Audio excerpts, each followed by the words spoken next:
Alors, nous sommes de retour dans notre coin causerie pour notre deuxième témoignage de la soirée. Et c'est avec Victoria. Alors, je vais juste faire un petit résumé, si tu veux bien. Bon, tu as 31 ans. Ça fait pas longtemps que tu as donné naissance à un magnifique petit garçon, Arthur. Et à 18 semaines de grossesse, tu as appris que tu avais un cancer du sein. J'imagine que c'est vraiment pas ce qu'on veut entendre quand on porte la vie. Alors, à quel moment tu as pensé consulter? Qu'est-ce qui t'a mis la puce à l'oreille qu'il y avait peut-être quelque chose qui ne fonctionnait pas? Ma tumeur était très grosse. Donc, elle sortait de mon sein droit, juste ici sur le côté. Donc, moi, je pensais que c'était un kyste parce que j'avais déjà été consultée parce que j'avais un kyste à cet endroit-là. Donc, je me suis dit, c'est peut-être le kyste qui grossit avec la grossesse. Et rapidement, là, exemple, j'ai su le 4 novembre que j'étais enceinte. Puis, dès le mois de décembre, je voyais la tumeur qui sortait. Ça ressemblait à une varice quasiment. Là. Ça, c'était ta première grossesse. Oui. Donc, tu as toute l'excitation de la grossesse. En même temps, tu vois ça. Oui, puis il y a une partie de nous qui veut un peu ignorer, qui dit, mais non, c'est pas ça, c'est le kyste qui grossit, c'est rien d'important. Puis, c'est quand j'ai vu mon obstétricienne le 16 janvier, j'ai dit, OK, donne-moi une prescription là, pour aller passer une échographie du sein. Il y a clairement quelque chose qui cloche. Puis, ça s'est dévoilé être un cancer. Alors, comment tu as pris cette nouvelle-là à ce moment-là? C'est une claque, ça c'est sûr. Moi et mon conjoint, on a pleuré une bonne demi-heure suite à l'annonce, puis on s'est relevé les manches, puis on s'est dit go, on fonce, puis les médecins ils nous rassurent tellement que... Mais je veux juste voir, quand tu apprends ça, tu es avec ton conjoint, tu portes la vie, c'est quoi de quoi tu avais peur? C'est quoi les images qui sont venues à ce moment-là? C'était le bébé. J'ai peut-être pensé à moi 5 secondes. Ça a été automatiquement le bébé. C'était mon bébé. Accoucher. Moi, au moment que j'ai eu l'annonce, c'était déjà Arthur. C'était déjà un garçon. Il avait son identité. C'était pas question que je me fasse avorter ou qu'il se passe quelque chose. C'était, je veux me battre, mais je veux me battre avec mon garçon. Ça t'a donné de la force? Je pense que c'est grâce à lui que j'ai été aussi positive dans toute cette expérience. Parce que ta grossesse était quand même à ses débuts, là. T'étais pas à la fin de ta grossesse. Alors, quel traitement tu as reçu à ce moment-là? Qu'est-ce qui se passe? Bien, moi, avec le type de cancer que j'avais, j'ai dû faire la chimiothérapie automatiquement. Donc, j'ai commencé avec 6 traitements de chimiothérapie aux 2 semaines. J'ai super, super bien répondu, là, en fait. Là. Ma tumeur avait diminué de moitié après tout ça. Puis, finalement, j'ai été hospitalisée juste avant d'accoucher, puis pour une infection au poumon.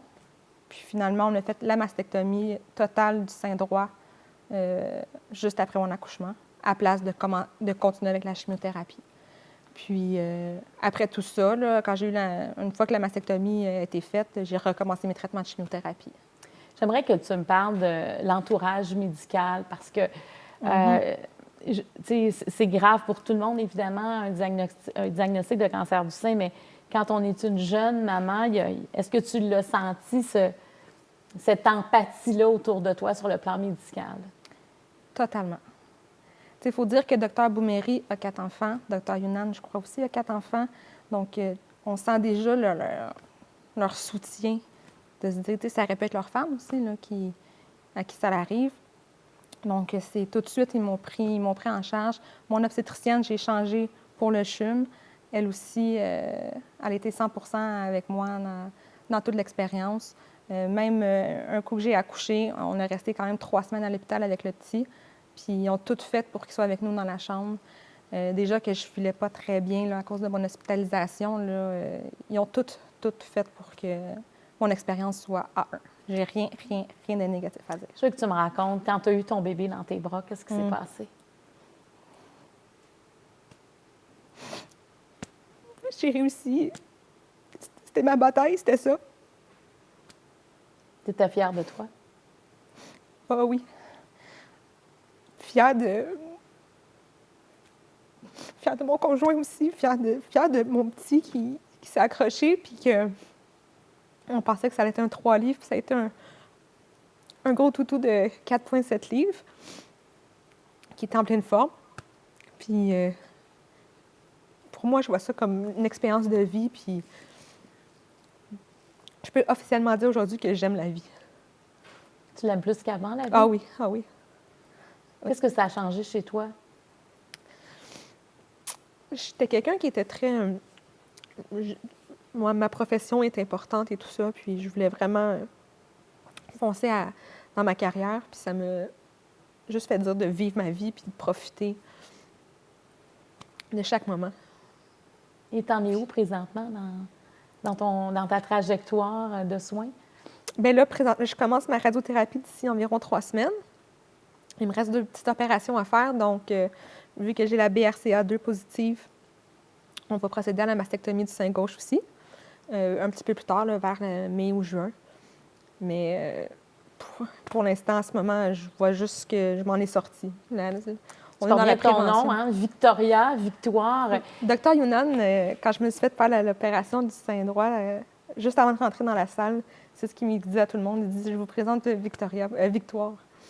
Dis-moi, il y a plusieurs femmes, évidemment, qui sont à l'écoute ce soir.